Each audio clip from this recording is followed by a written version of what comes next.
All right, welcome back. So we are going to jump into the other side of the bracket here.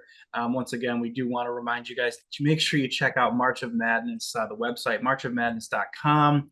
And the book is for sale that John has written. And we talked about the screenplay a little bit when it was still called A Close Shave. I did read the screenplay, and obviously I want to produce it. So we'll see what happens. Hopefully we get some good traction with your book and go from there.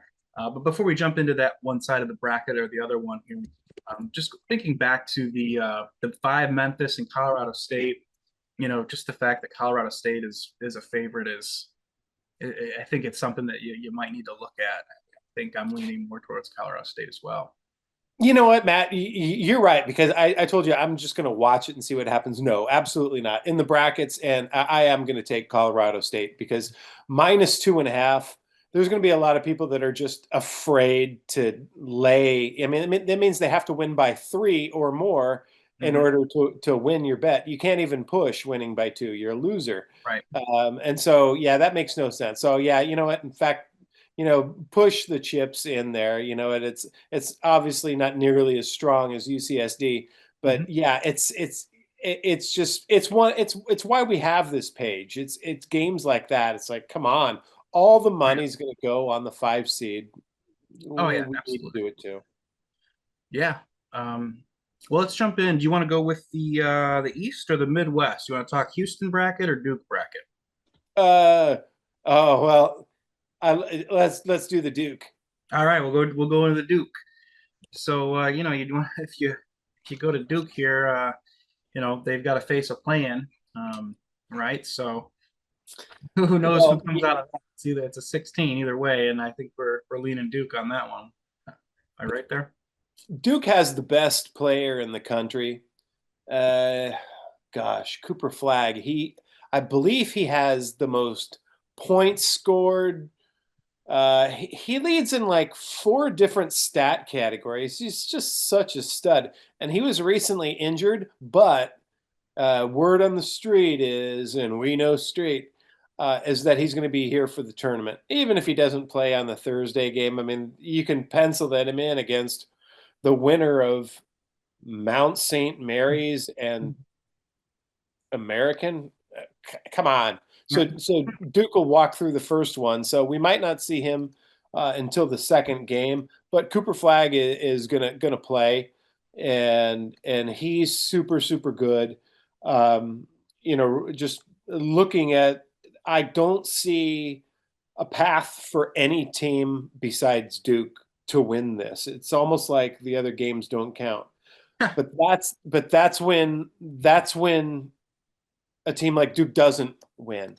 And usually when Duke has a team that has the greatest player in college, they don't win the tournament. They usually have much better rounded teams. I mean, they had Kyrie Irving. They got bounced early.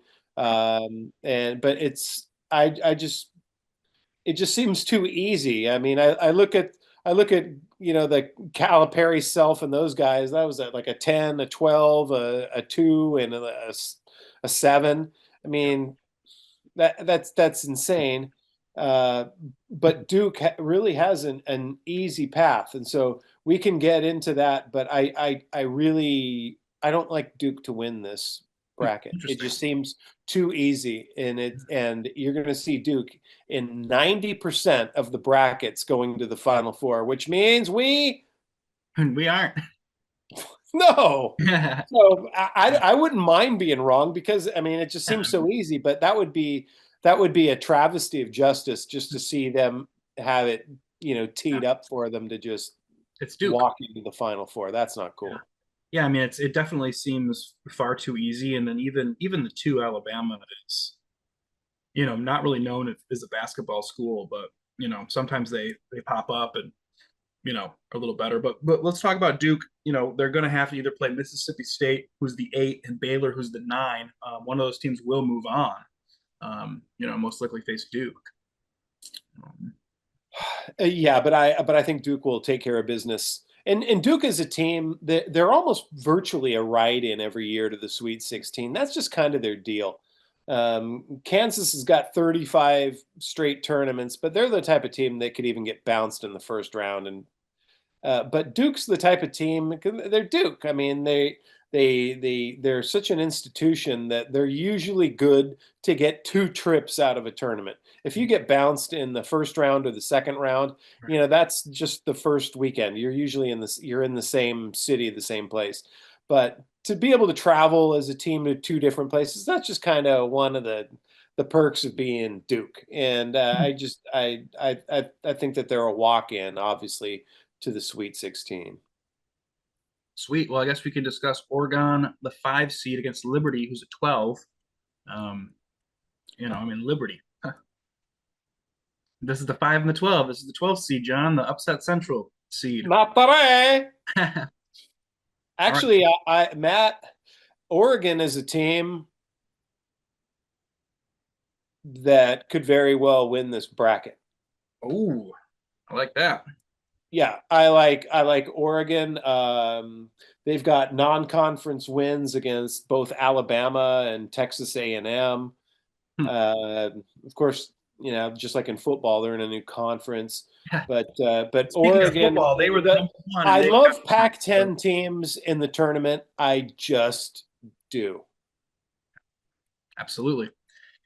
Zona and Akron, 4 versus 13. Akron the 13. Zona the 4. The Zips, the Akron Zips. They won 28 games. That's a lot of games. That's a lot of games to win. Wow. And they're a 13. Well, it's the conference, right? So, but still, it's a good basketball team.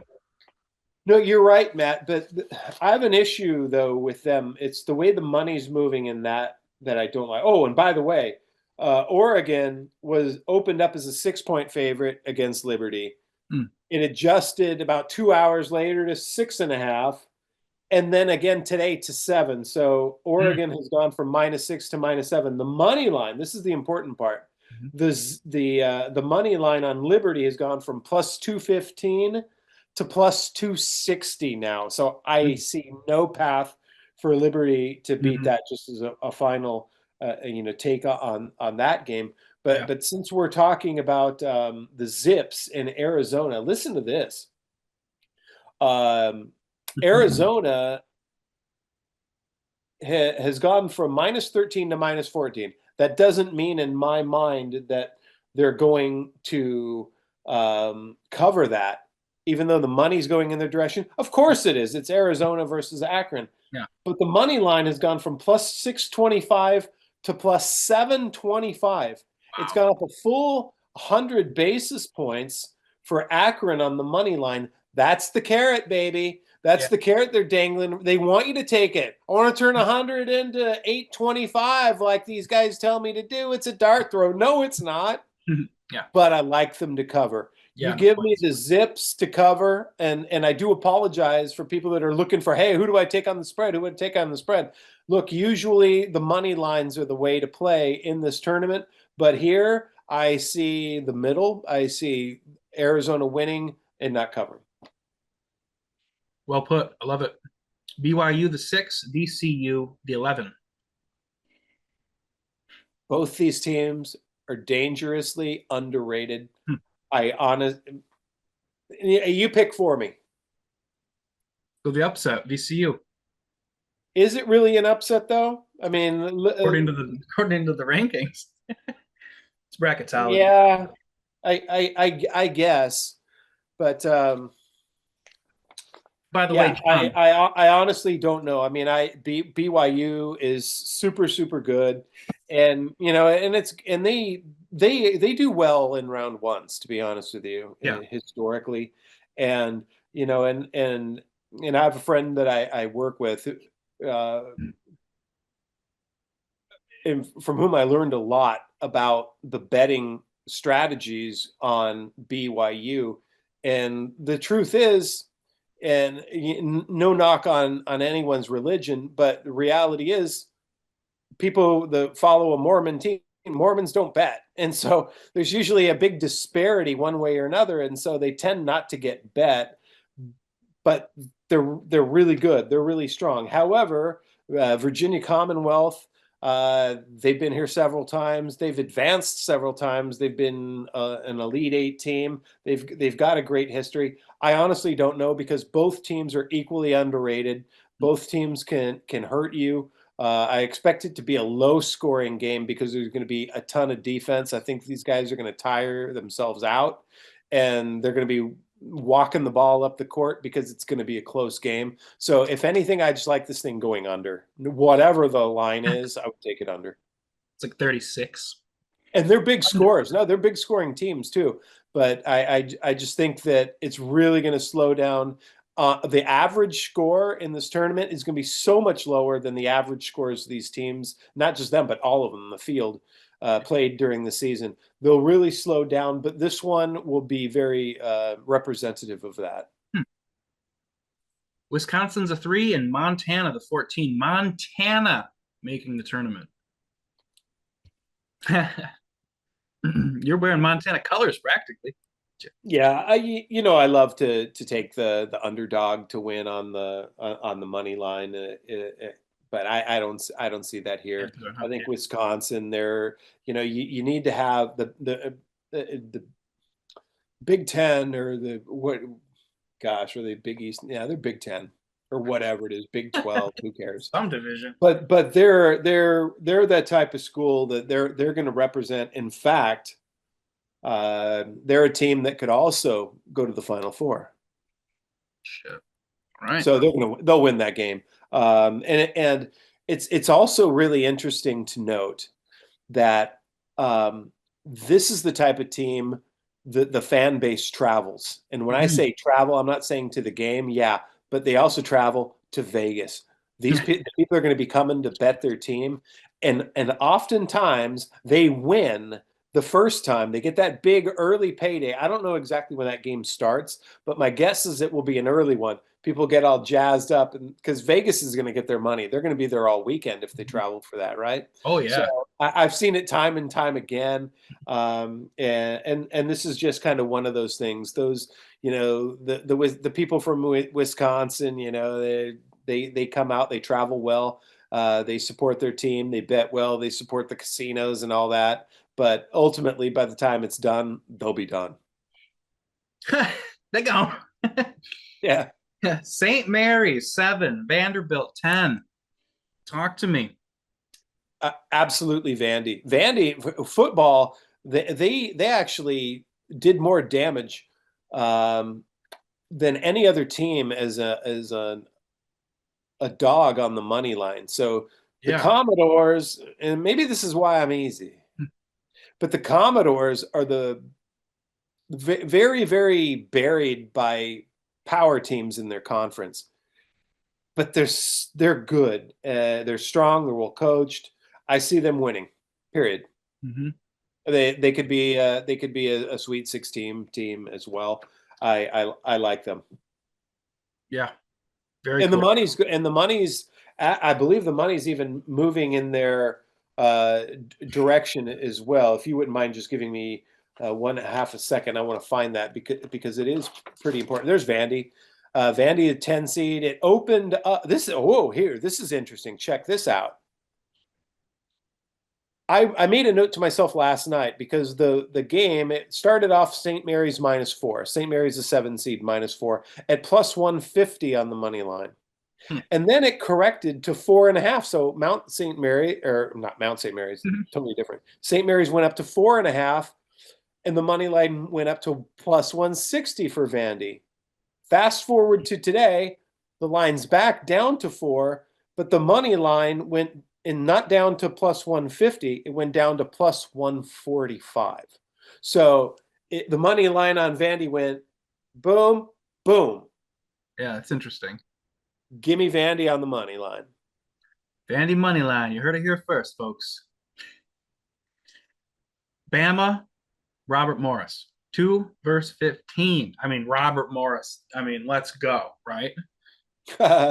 Yeah, well, Alabama's too good. I don't see them taking a dump for anybody. They're laying 22. they'll probably cover that. Yeah. It could even be a bigger line, but usually the line's bigger than that. I think there are only two. I think they're both 28.5. Those are reserved for number one seeds. Yeah. But Bama against a bad team, I mean, this is a team that can put up 100 real easy. So if Robert Morris is just going to tucka out there, I think they'll get track meted. It might be a 50-point difference. Yeah. There's just too much athleticism for Alabama, really. I mean, there's just no way, right? Yeah. But yeah, so we you kind of said, hey, Duke's probably coming out of this bracket. And who can challenge them? Who else could come out of this thing? Maybe Oregon, maybe Well, yes. maybe Wisconsin. Oregon, VCU, BYU. Who knows? One of those Wisconsin. Yeah, because somebody could be the winner. What BYU versus VCU? Whoever wins that could beat Wisconsin. So I mean, yes, but and we also shouldn't just let the fact that Wisconsin in a big conference that means that there's by default better than these smaller schools and programs. Right. I don't think that matters. In fact, VCU, they in a tournament, usually the team with the best player wins, and VCU had their conference player of the year going, so that's a reason to take the 11 seed over the 6 BYU. But I have a hard time betting. I won't bet that game. My big question is, who do I fill in my bracket? Yeah, right. Yeah. That's a tough thing because one false move, it's a bracket buster. So maybe we'll do this. You pick one, and I'll take the other. That sounds good. You know what? I'm going to copy your bracket except for that game. I'll just pencil it Done. in. All right. All right. Well, let's move on to the underside here on the right side of the bracket here.